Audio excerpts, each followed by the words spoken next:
Being a TV star is a sweet gig, at least some of the time. For many stars, the money they rake in is beyond their wildest dreams. But beyond all the money you make from each episode, and beyond all the perks of being famous, there's the serious bank you can make from royalties. Hit shows that end up in syndication can be a major windfall for the stars featured in them. Yet there are other stars, particularly in the early days of Hollywood, who got totally screwed by their contracts and didn't see much, if any, money from their years of reruns. Stick around as Facts First presents. Today she lives off her reruns, but the number is depressing. Betty White. Betty was one of the all-time great talents in Hollywood. She appeared on various TV shows for more than 80 years and is considered one of the top comedic talents in the history of the medium. She's likely made residuals from many shows, but in this video we'll focus on her earnings from the classic sitcom The Golden Girls. The show first aired May 9, 1992, and then ran for 7 glorious seasons. It revolved around 3 widows and a divorcee rooming together in Miami, trying to navigate the worlds of both dating and aging gracefully. It was a beloved TV show and won a slew of awards over the course of its 180 episodes. Betty White played the inimitable Rose Nyland, where she was able to utilize her impeccable comedic timing and chops to play the dumb character to a T. And while Golden Girls wasn't the first hit for Betty, it was definitely her most famous show, and it was quite a lucrative one. Once the show was over, White continued receiving $3 million a year in rerun residuals, and in our opinion, she earned every penny. Lucille Ball. Lucille Ball is another of the incandescent stars who left an impressive mark on the history of television. Like Betty White, she was notable not only for her legendary performances in front of the camera, but also for her many contributions to the industry behind it as well. Together with her co-star and husband, Desi Arnaz, she founded and ran Desilu Productions. In doing so, she became the first ever woman to run a major TV studio. Desilu put out many popular shows of the time, including Mission Impossible and Star Trek. But of course, most people remember her best for her on-screen performances, where she shined as an incredible comedic actress for decades. She racked up 13 nominations for Emmys with 5 wins, as well as stars on the Hollywood Walk of Fame, the Cecil B. DeMille Lifetime Achievement Award, and more. Her most famous TV show was, of course, I Love Lucy. She starred, along with husband Desi, as Lucy and Ricky Ricardo, the hilarious husband and wife combo. The show began May 6, 1957, and ran for 6 seasons.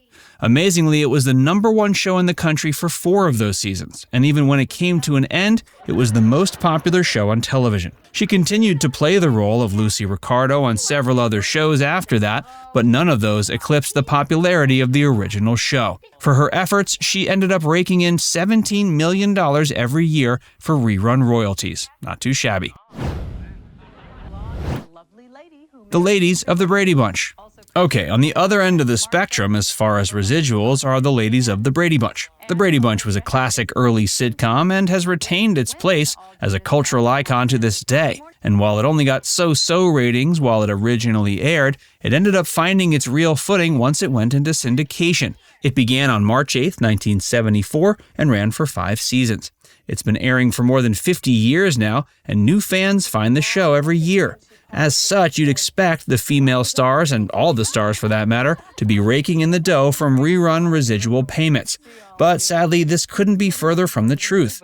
Despite being a part of an iconic family sitcom that has stood the test of time, the actresses of the Brady Bunch apparently do not receive any royalties from the many rerunnings of their beloved show.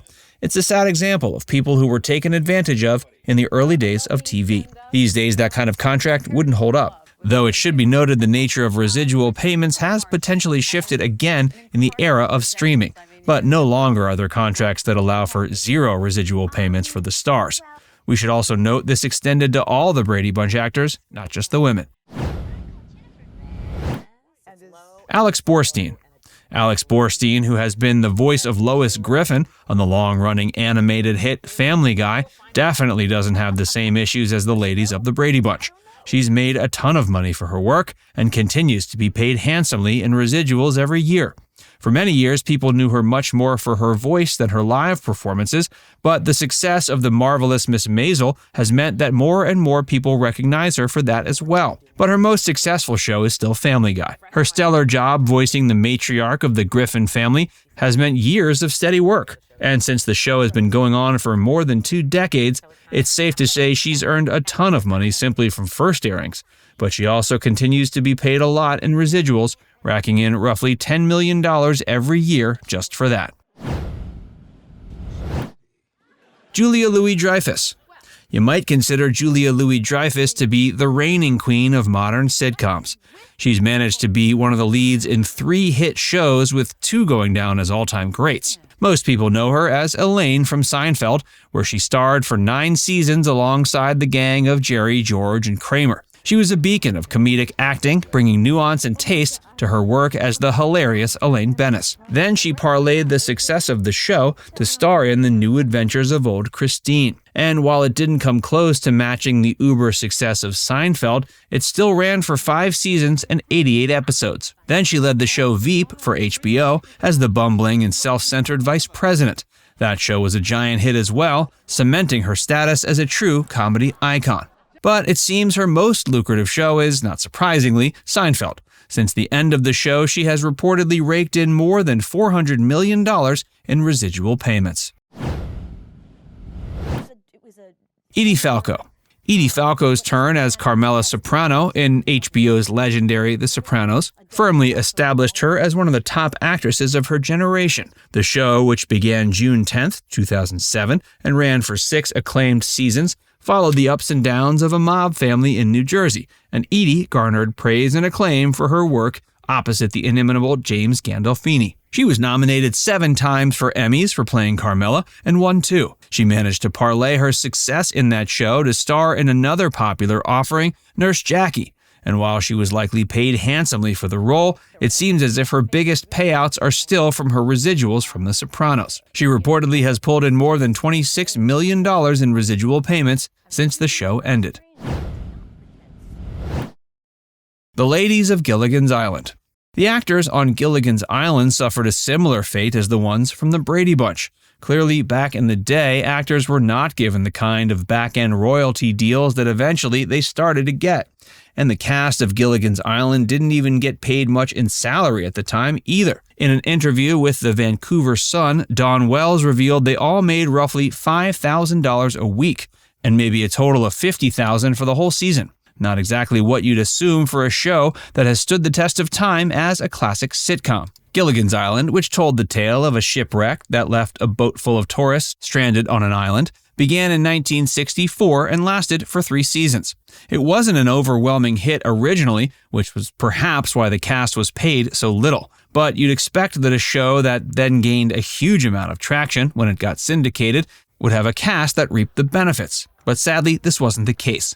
There was, however, an odd rumor that Dawn Wells was somehow the only cast member to get residual payments. She later debunked this rumor and in fact ended up completely broke in her later years. She was forced to do a GoFundMe campaign at age 80 to help pay for her many medical bills. 5,000 fans chipped in, and they were able to raise nearly $200,000 for her. Now it's time to hear from you. Were any of these numbers surprising to hear? Let us know in the comments section below.